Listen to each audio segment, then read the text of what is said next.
Hello बच्चों, टीके education में आपका स्वागत है। मैं टीके पांडे आज आपको class 12 chapter 2 geometrical progression part 1 पढ़ाने जा रहा हूं। अब जैसा कि हम जानते हैं कि ज्योमेट्रिक प्रोग्रेशन का मतलब क्या होता है, इसको हम लोग हिंदी में बोलते हैं गुणोत्तर श्रेणी। अब गुणोत्तर श्रेणी होता क्या है, आइए हम इसको अच्छी तरह से समझते हैं। इन विच सीरीज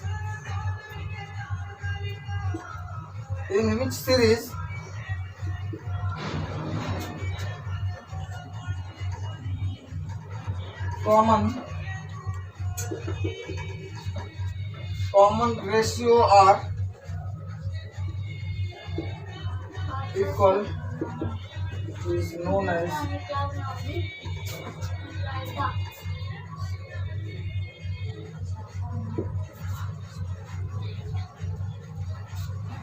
HP.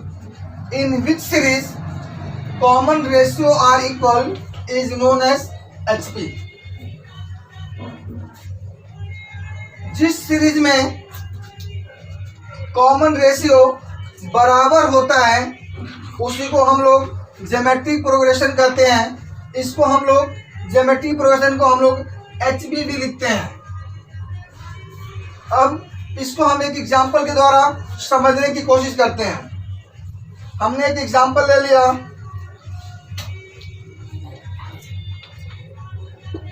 2, 6, 18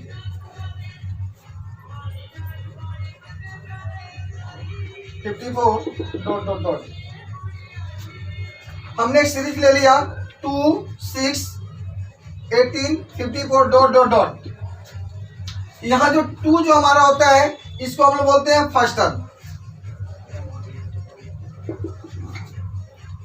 6 जो हमारा होता है इसको बोलेंगे सेकंड टर्म, 18 को बोलते हैं थर्ड टर्म, 54 को बोलेंगे फोर्थ टर्म और लास्ट वाले को बोलते हैं nth टर्म।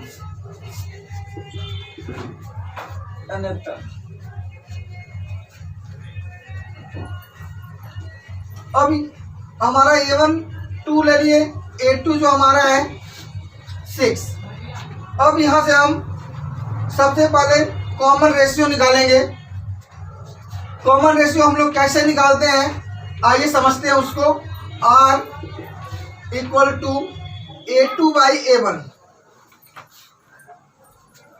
कॉमन रेशियो निकालने के लिए क्या करते हैं, सेकेंड टर्म में फर्स्ट रेशियो का डिवाइड कर देते हैं। इन दोनों का जो रेशियो होता है वही हमारा कॉमन रेशियो होता है। इसी कॉमन रेशियो को हम R के द्वारा रिप्रेजेंट कर सकते हैं। कोई भी सीरीज जब तक कि वह कॉमन रेशियो में बराबर नहीं होती है उसे हम HP नहीं कर सकते।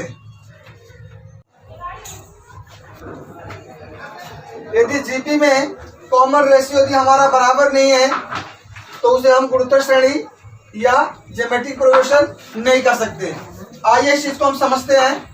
एक हमने एग्जांपल ले लिया 2, 6, 12 13 ... अब यहाँ से फर्स्ट टर्म तो हमारा 2 हो गया, सेकेंड टर्म 6। सबसे पहले हम यहाँ से कॉमन रेशियो निकालेंगे। हम यहाँ से कॉमन रेशियो R1 निकाल दिए A2/A1। A2 की वैल्यू हमारी 6 है और A1 की वैल्यू 2। इन दोनों को हमने सॉल्व कर दिया, R1 की वैल्यू आ गई 3। अब सेकेंड हम निकालेंगे R2। R2 निकालने के लिए क्या करेंगे, A3 divide by A2।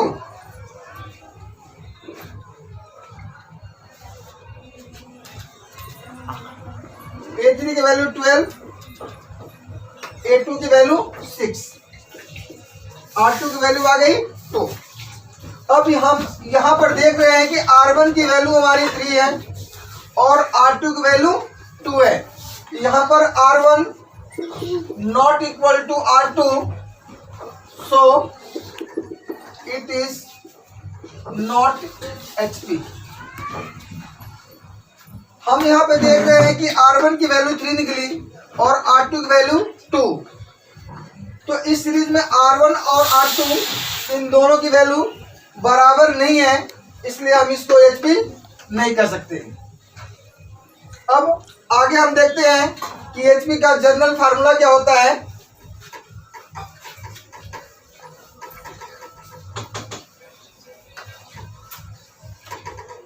HP को जो हम जनरल फार्मूला रिप्रेजेंट करते हैं वो हमारा होता है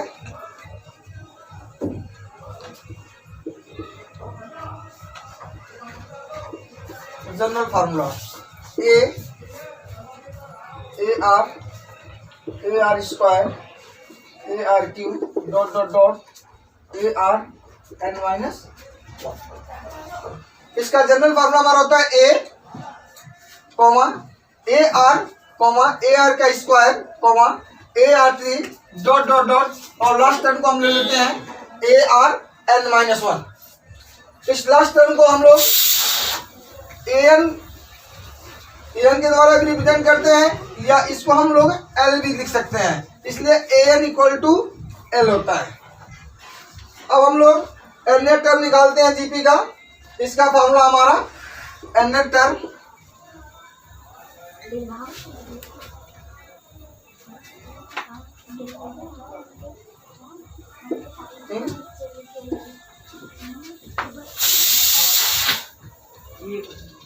इक्वल टू ARn-, इस nth टर्म को हम लोग लिखते हैं AN। ARn-1। अब इसके आगे हमारा एक फार्मूला और इसमें आता है जिसको हम लोग कहते हैं, यदि हमको जीपी निकालना हो लास्ट से nth टर्म का मुझे यदि जीपी निकालना होता है तो हम उसको कैसे लेते हैं, उसका फार्मूला नोट कर लेते हैं।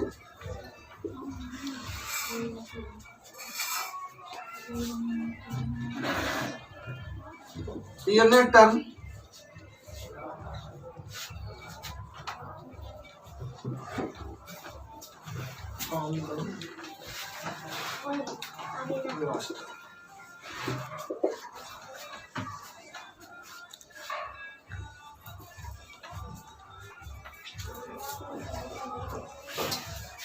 Term from the last term, इसका फार्मूला होता है L/R का पावर n-1।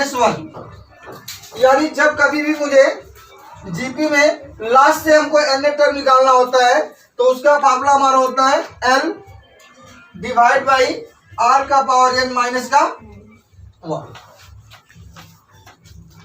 अब इस जीपी को हम लोग कुछ सवाल के द्वारा इसको सोल्व करने की कोशिश करते हैं।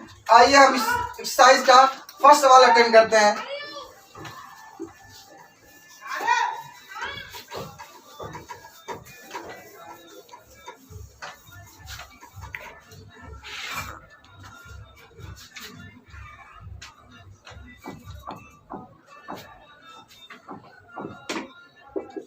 फर्स्ट क्वेश्चन, फाइंड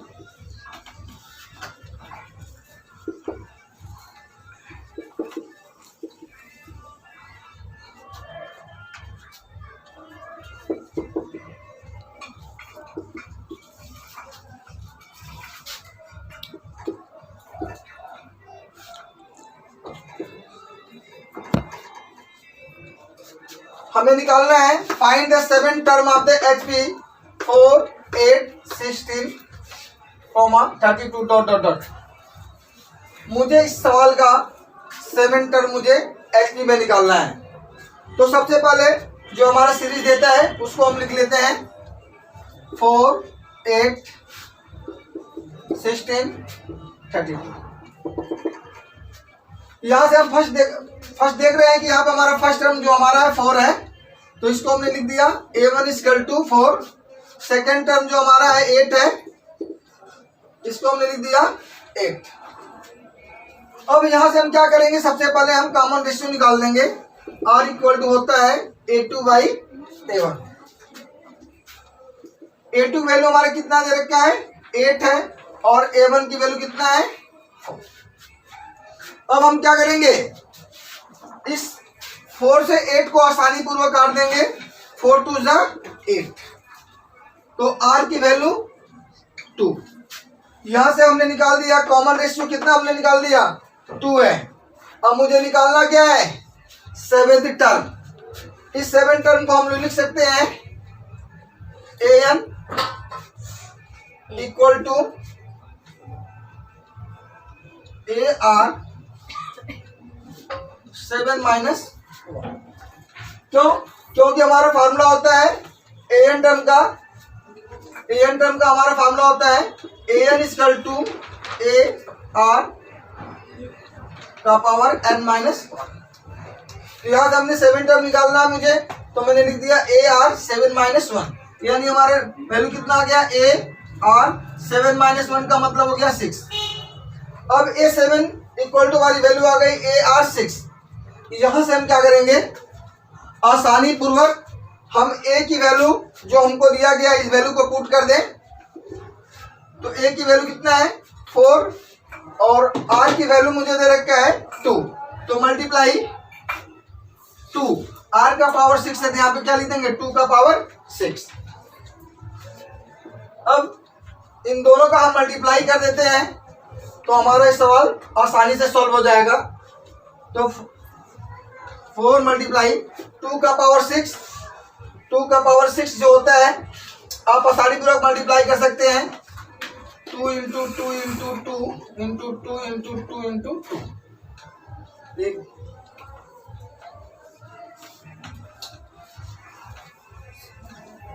2 2 या 4 8 16 32 64। यहाँ से हमारा 2 का पावर 6 कितना आ गया 64। अब इसका हम मल्टीप्लाई कर देते हैं, 4 4 जा 16 और 4 6 जा 24 और 1 20। यही हमारा आंसर है। आशा करता हूं कि आपको ये क्वेश्चन अच्छी तरह से समझ में आ गया होगा। अब आइए अब हम दूसरे सवाल को देखते हैं, उस सवाल को कैसे हम सॉल्व कर सकते हैं।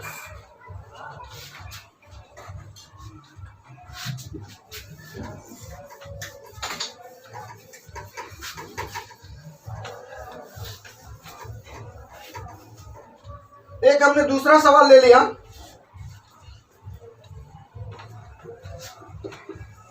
Find 4th term in GP 1/3, 1/9, 1/27, dot dot dot. हमारा सवाल दे रखा है जीपी में कि 1/3, 1/9, 1/27, डॉट डॉट डॉट। अब मुझे निकालना है 4th टर्म। तो सबसे पहले हम इस सीरीज को नोट कर लेते हैं। तो 1/3, 1/9, 1/27। यहां से फर्स्ट टर्म की वैल्यू हमारी हो गई 1/3, सेकेंड टर्म की वैल्यू है 1/9। अब हम यहां से क्या करेंगे, सबसे पहले हम यहां से कॉमन रेशियो इसका निकाल लें ताकि हमारा सवाल आसानी से सॉल्व हो जाए। तो हम यहाँ से कॉमन रेशियो निकाल दिए, R इक्वल टू हमारा होता है A2/A1। A2 की वैल्यू हमारा कितना दे रखा 1/9 डिवाइड बाई 1/3। जैसे कि आप जानते हैं कि जब भी यह कंडीशन जब आता है तो ये सबसे नीचे वाली संख्या जो होती है डिनोमिनेटर की, ऊपर में न्यूमरेटर से मल्टीप्लाई होती है, और जैसे कि 3 का मल्टीप्लाई हम 1 में कर देंगे और इस 1 का मल्टीप्लाई इस 9 में कर देंगे। तो R इक्वल टू हमारा हो गया 1 इंटू 3 डिवाइड बाई 1 इंटू 9। इस 3 से हम इस 9 को आसानी से काट दें, 3 1 जा 3, 3 3 जा 9। तो R इक्वल टू कितना आ गया हमारा वैल्यू 1/3। अब तो प्यारे बच्चों आप सभी को यहाँ पे R की वैल्यू 1/3 कैसे निकाले हैं ये आपको आसानी से समझ में आ गया होगा। अब मुझे क्या निकालना है, फोर्थ टर्म। तो इस फोर्थ टर्म को हम लोग A4 या T4 भी लिख सकते हैं। इसको हम रिप्रेजेंट कर सकते हैं A4 या आप T4 भी लिख सकते हो। किसी किसी बुक में आपको A4 दिखाई देगा और किसी किसी बुक में आपको क्या दिखाई देगा, T4। अब आइए हम इस सवाल को इसकी वैल्यू निकालते हैं। तो हम क्या लिख सकते हैं, T4 इक्वल टू होता है AR 4 माइनस 1, AR 4 माइनस 1। तो इसको सॉल्व कर देते क्या आएगा, AR 4 में से 1 माइनस कर देंगे तो आ गया हमारा 3। तो हमारी वैल्यू कितनी आ गई, AR का पावर 3। A की वैल्यू हमारे कितना दे रखा है, 1/3। इस वैल्यू को पुट कर दें 1/3 इंटू R हमने कितना निकाला, 1/3। तो 1/3 का पावर कितना है, 3। इस वैल्यू को पुट कर दे 1/3 का पावर। अब यहां से हम देख रहे हैं कि 1/3 इंटू 1/3 का पावर 3 है। इन दोनों में बेस सेम है, या बेस क्या है हमारा, सेम है। तो जब भी हमारा बेस सेम होता है तो हम लोग क्या करते हैं, एक्सपोनेंट्स फॉर्म का हम यूज करते हैं। एक्सपोनेंट्स का एक हमारा रूल होता है, जब भी हमारा बेस सेम होता है तो इसकी फार्मूला होती है a का पावर m इंटू a का पावर n। इक्वल में क्या लिखते हैं, जब भी हमारा दोनों का बेस सेम हो तो हमारा इसका फार्मूला होता है इक्वल टू a का पावर m प्लस n। तो हम इसको क्या करें, आसानी पूर्वक हम इसको लिख सकते हैं, यह जो 1/3 है इसका पावर कितना है हमारा, 1। तो जब इस कंडीशन में हमारा क्या, दोनों का बेस सेम है तो हम लिख सकते हैं क्या कि 1/3 का पावर कितना हो गया, 4। अब इसको हम सॉल्व कर दें, 1/3 का पावर 4 का मतलब कितना हो गया, 1/81। यही जो हमारा 1/81 है इस सवाल का हमारा आंसर है। अब मैं आशा करता हूं प्यारे बच्चों आपको यह क्वेश्चन अच्छी तरह से समझ में आ गया होगा। अब आइए एक और सवाल के द्वारा इसके कंसेप्ट को और आगे क्लियर करने की कोशिश करते हैं। अब जो हमारा नेक्स्ट सवाल जो है सामने आपके सामने मैं बोर्ड पे लिख रहा हूं।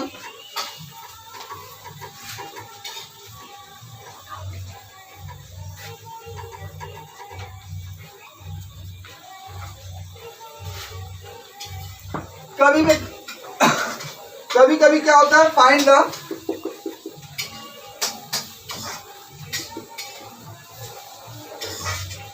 Nine term in HP in GP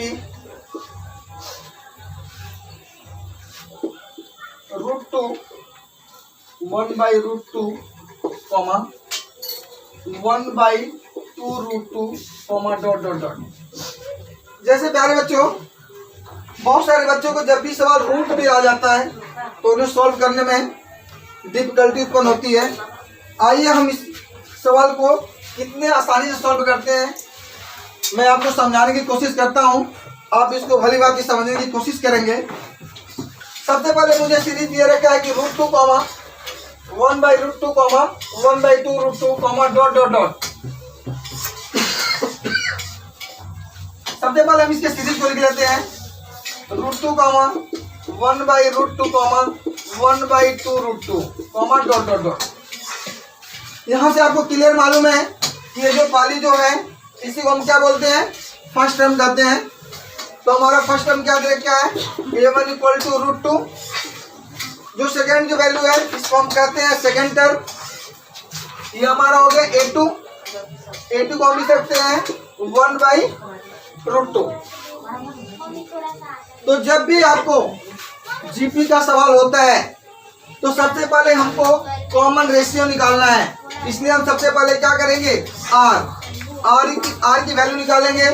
इस आर की वैल्यू निकालने के लिए हम क्या करते हैं, इस आर को निकालने के लिए हमारा वैल्यू होता है a2 डिवाइड बाई a1। ठीक है, तो हम यहाँ पे लिख देते हैं A2 डिवाइड बाई A1। अब मुझे A2 और A1 की वैल्यू मुझे मालूम है, इस वैल्यू को मैं पुट कर दूं तो A2 की वैल्यू कितना है 1/√2। A2 मैंने पुट कर दिया 1/√2 डिवाइड में A1 की वैल्यू कितना दे रखा है √2। तो यह जो नीचे का हमारा √2 दिया गया है तो इसको हम लिख सकते हैं √2/1।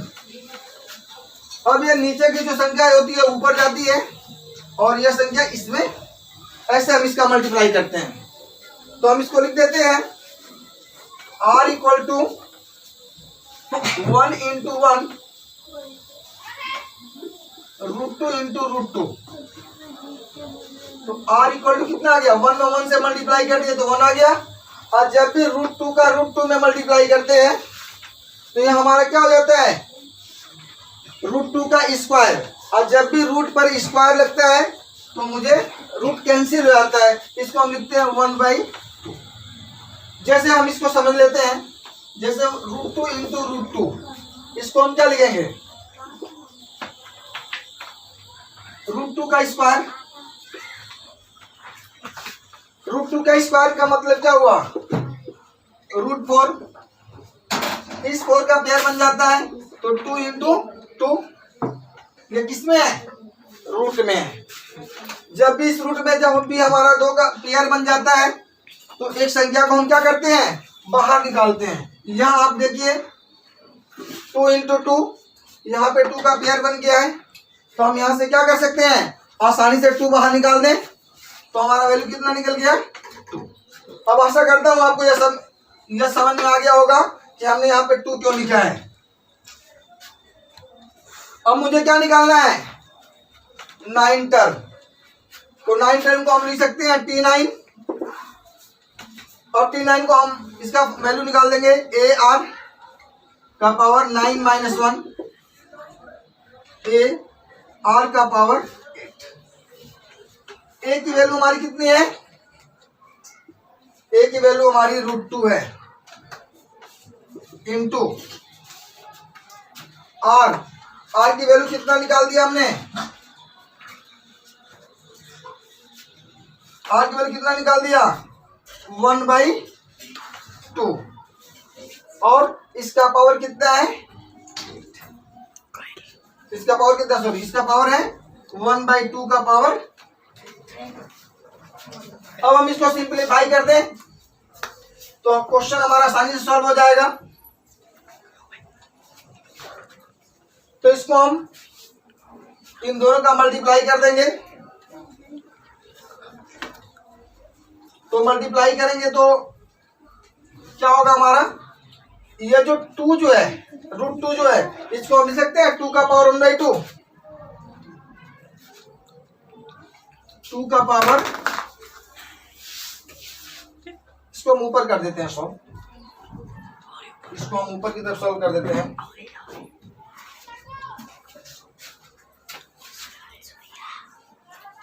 T9 इक्वल टू ये जो √2 है इस √2 को हम लिख सकते हैं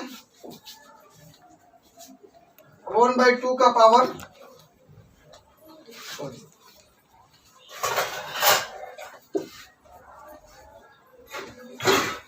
2 का पावर 1/2 इंटू इसको हम सोल्व करके लिख सकते हैं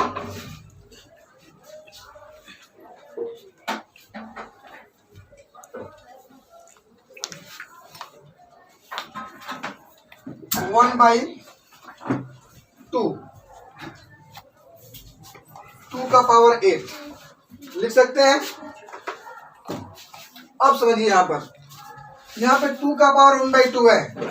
जब मैं इस वैल्यू को ऊपर ले जाऊंगा तो यह 2 का पावर क्या होगा 8 जाकर के माइनस लग जाता है तो इसको हम लिख सकते हैं 2 का पावर 1/2 इंटू 2 का पावर -8।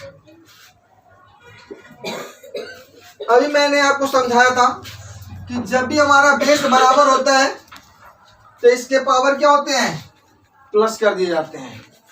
तो हम यहां से ले लिए इन दोनों का बेस कितना है हमारा 2, यहाँ पे हमारा वैल्यू हो गया 1/2। इन दोनों को प्लस करते हैं तो प्लस ब्रैकेट में लेते हैं माइनस का 8, कितना हो गया 2। जब प्लस माइनस मल्टीप्लाई करेंगे तो हमारा कितना आ जाएगा, प्लस माइनस माइनस, तो 1/2 माइनस 8। ठीक है, इस 8 को हम लिख सकते हैं 8/1। अब यहां से इसको तो आपको फ्रैक्शन सॉल्व करने के लिए आसानी से आता होगा, फिर भी हम इसको समझ लेते हैं। 1/2 माइनस 8/1। सबसे पहले क्या करते हैं, इन दोनों का एलसीएम निकालते हैं। एलसीएम हमारे कितना आ गया 2। इस 2 का इस 2 में डिवाइड कर देते हैं तो कितने बार जाती है 1, और इस 1 का ऊपर में जो न्यूमरेटर है उसमें मल्टीप्लाई कर देते हैं, तो 1 का जब 1 में मल्टीप्लाई करेंगे कितना आ जाएगा 1। माइनस का साइन है, माइनस लिख देंगे। जब 1 का जब हम 2 में डिवाइड करेंगे कितने बढ़ जाएगा 2 बढ़ जाएगा। इस 2 का हम 8 में मल्टीप्लाई कर देंगे कितना आ जाएगा 16। माइनस कर दें -15/, तो हम इसको लिख सकते हैं 2 का पावर -15/2। यही हमारा आंसर है। आशा करता हूं कि आप लोग को अच्छी तरह से समझ में आ गया होगा।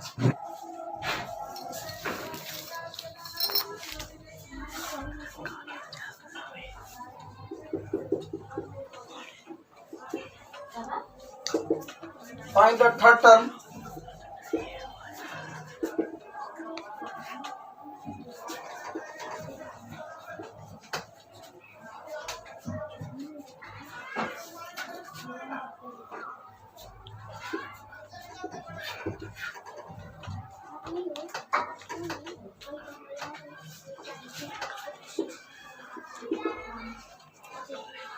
Find the third term in GP from the last.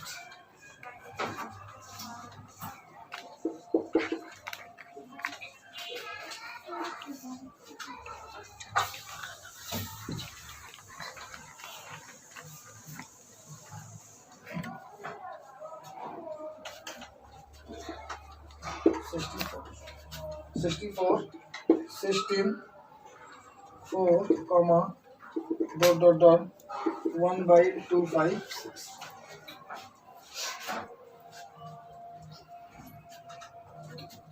यहाँ पर find the third term in the GP from the last.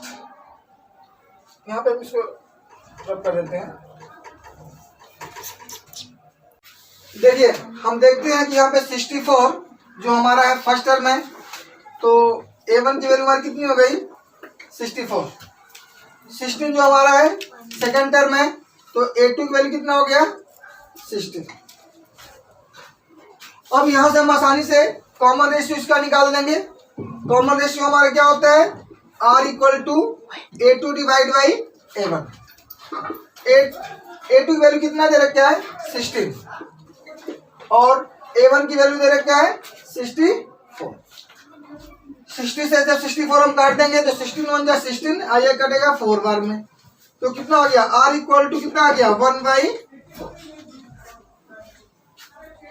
R की वैल्यू हमने निकाल दिया 1/4। लेकिन क्वेश्चन में हमसे क्या पूछा है, find the third term in GP from the last term. मुझे निकालना है लास्ट से तीसरे टर्म की मुझे वैल्यू बतानी है। तो जब लास्ट से तीसरे टर्म की वैल्यू निकालनी होती है तो इसका फॉर्मूला होता है nth term from the last equal to होता है L डिवाइड बाई R का पावर n -1। R का पावर n माइनस का 1।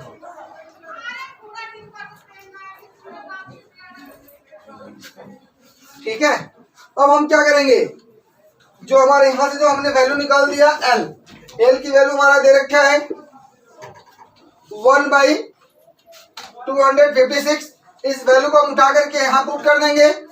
R की वैल्यू हमने निकाल रखा है, R की वैल्यू हमारा कितना है 1/4, और इसका जो वैल्यू है अब माइनस का 1 है, R का पावर n -1 है, तो L की वैल्यू हमारा कितना है 1/256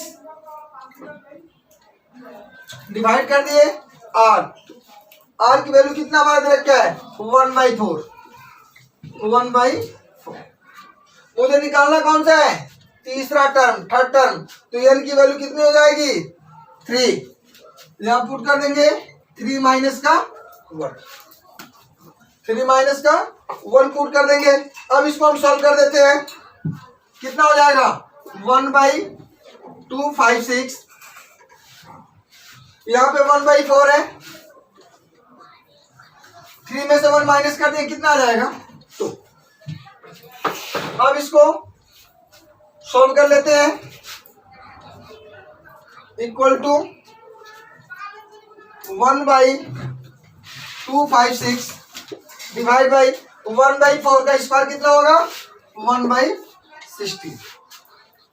1/16 यह संख्या कहाँ जाएगी ऊपर जाएगी, और ये वाली संख्या हमारा नीचे 1 का हम इसमें मल्टीप्लाई कर देते हैं, इसको लिख देंगे 1 × 16, और इस 1 का किसमें मल्टीप्लाई हो जाएगा 16 में हो जाएगा, तो 1 × 256। अब यहाँ से हम इसको क्या कर सकते हैं आसानी पूर्वक इसको हम काट सकते हैं, तो 16 × 16 और इसको काट देंगे कितना हो जाएगा 16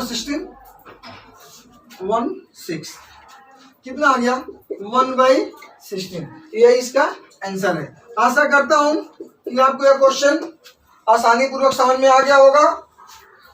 यदि आपको ये सारे क्वेश्चन समझ में आता है तो आप हमारे चैनल को लाइक करें, सब्सक्राइब करें और शेयर करना ना भूलें। Thank you.